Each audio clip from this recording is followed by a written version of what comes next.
Hi everyone, it's Glenda here, and welcome to Tune In Tuesday. And I was going to share something completely different with you today, and something came up this morning that just caused me to shift because it's been on my mind all day. And it really feels like it needs to be shared, even though it may ruffle some feathers. I just really feel like this is important. So this morning I was having a conversation with a friend of mine, and she's just had a very recent cancer diagnosis. And of course, a lot of fears have come up around that. I remember the diagnosis of my first melanoma came 2 months after my mom had died from pancreatic cancer. And, I remember that time like it was yesterday of all the fears that came up around that. And then, what she was sort of, I guess, overwhelmed with this morning it's the not knowing. It's the not knowing that really, is the thing that just it's like the fear can take hold even more. So she's in this process of going through, different doctor's appointments and finding out what the next step is. And, I remember that too. Back then, this was, my melanoma diagnosis, first one was about 15 years ago. And back then they did ultrasounds. It was kind of a routine thing. You'd have an ultrasound, and mine picked up a lump on my liver. And then they decided to do a CAT scan, which showed 5 lumps on my liver.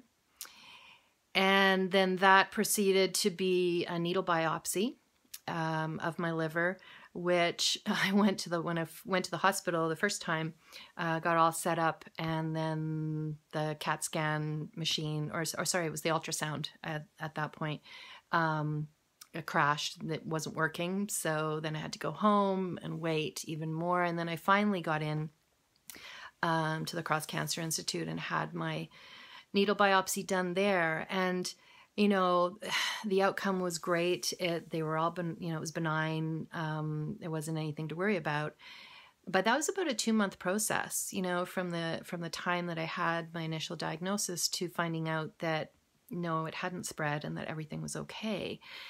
And it's a hard time to be in because there's a lot of not knowing and a lot of fears, that come up in that process. And so, she was sharing with me some of the advice that she'd been given. And she said, yeah, I was told to visualize my body attacking and killing the tumor. And I said, what? I said, who told you that? And she said, oh, my doctor. And I was like, no. Like, that's the worst thing that you can do. Because again, here we are, when you think about it, visualizing your body attacking itself or attacking the tumor, that's all fear-based, right? And fear doesn't heal. It just doesn't. Love is what heals. And so, I was a bit flabbergasted, sitting with it. And this is not about pointing fingers or blaming her physician at all. I know that came from a very well-meaning place and thinking that that was the thing to do. But this is it's an example of kind of the paradigm or the perspective of, that that our bodies are the enemy, that we need to fight them, that our bodies are broken and they need fixing. And, this is something that I've seen for years now, being a physical therapist for the last 26 years and working with people's bodies. I don't know how many times someone has come through the door and I've said, how are you doing? And they're like, oh, I'm great, except for this stupid ankle, or how was your weekend? Yeah, it was good, except, my damn back kept me from going to the game. Right? It's like we've learned this language, the words that we're using, and to talk about our bodies, and what we're believing to be true about our bodies, like that it's an enemy somehow that we need to fight, or, you know, it's just this meat suit that we're lugging around with us. And, you know, and it's very pervasive. And the thing is, these things have an effect on us. You know, Dr. Emoto's water experiment. I don't know if you're familiar with that, and I'll post a link in the comments below. But, you know, where he took glasses of water, and analyzed the water molecules after they had been spoken to in a kind and compassionate way, and then different water, you know, when they had been spoken to in a not very kind way. And they're different. The molecules looked completely different. So our words have an effect, right? Our beliefs have an effect. Our thoughts have an effect. And then the actions that we take, how we're actually treating our bodies, you know, it has an effect on our healing and on our well-being. So, hey, Marty. Hey, Anne. Thanks for joining. So, you know, I guess it got me really fired up, because I really feel like this is a paradigm that needs to shift. You know, it needs to shift from one of fear to that of love. And I said to her, I said, well, here's what I would do. You know, I would actually visualize you sending love to that area. I would actually visualize you wrapping that tumor up in, you know, a hug of love, of understanding that this part of you is hurting and actually needs your love and compassion, right? And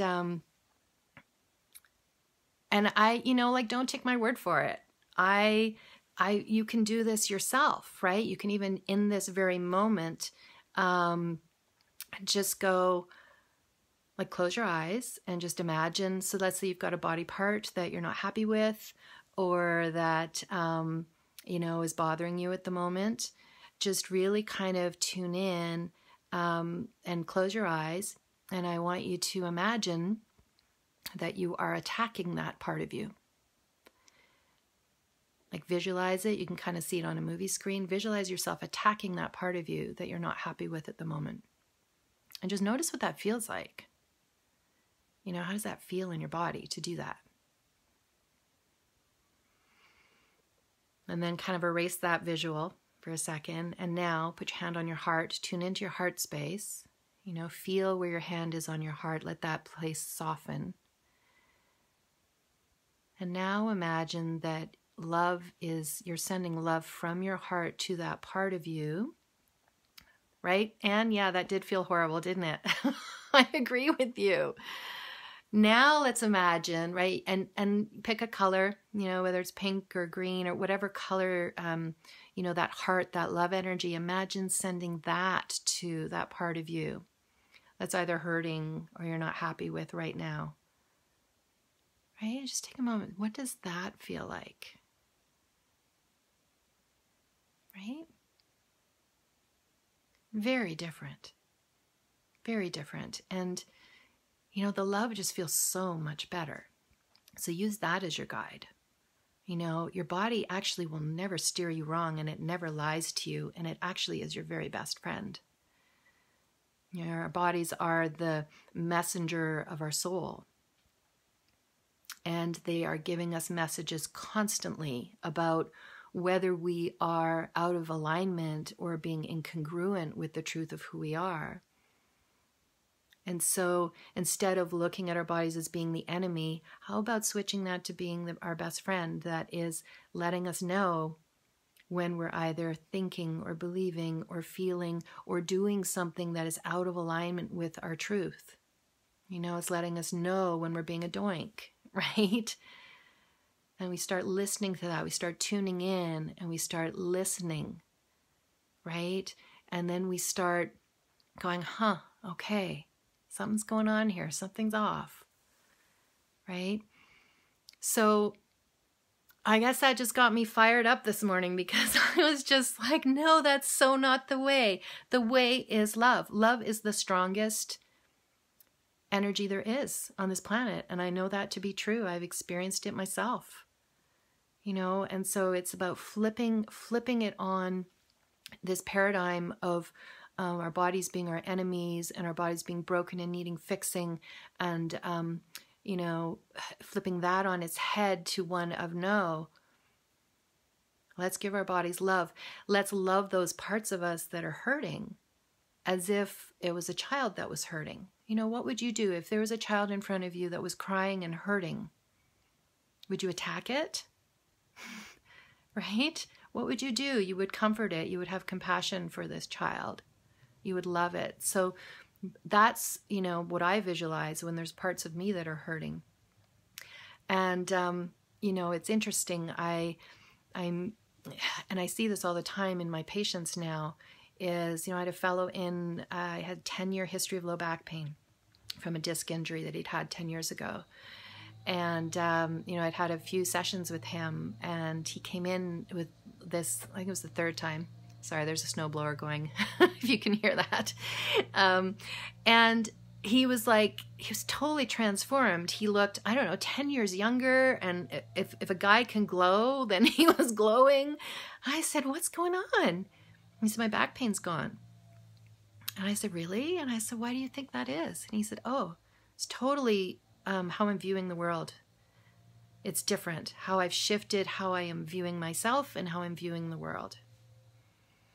And so his pain is gone. His back pain is gone from that, right?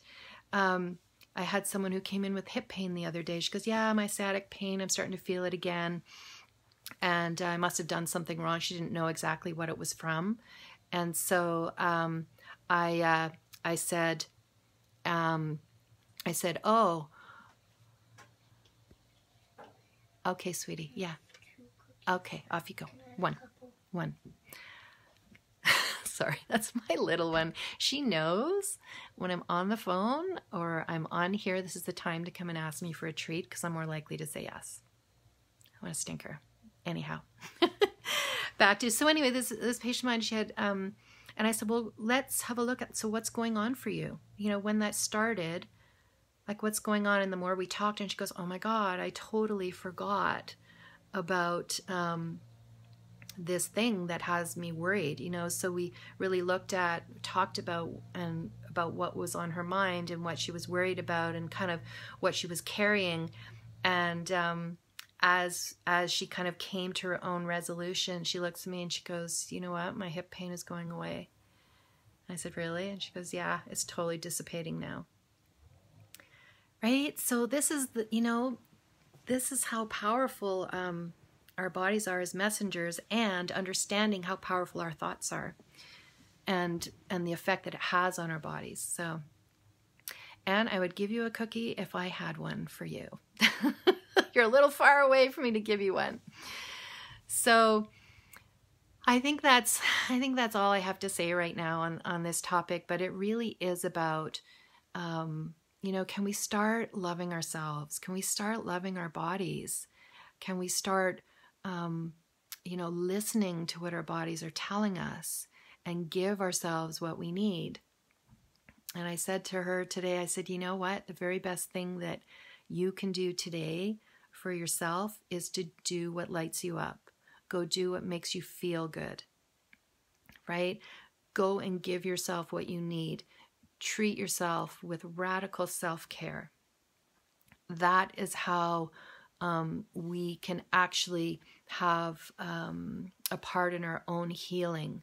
And it's powerful. It's powerful. So that's my message today. And maybe have a look at, is there a part of you that's kind of calling out to you, your body, that is wanting some of your attention, that is wanting some of your compassion right now? And give it to yourself and just experiment with it. See what happens. So thank you to those. Hey, Cassie, thank you for being here. And much love to you all. Bye for now.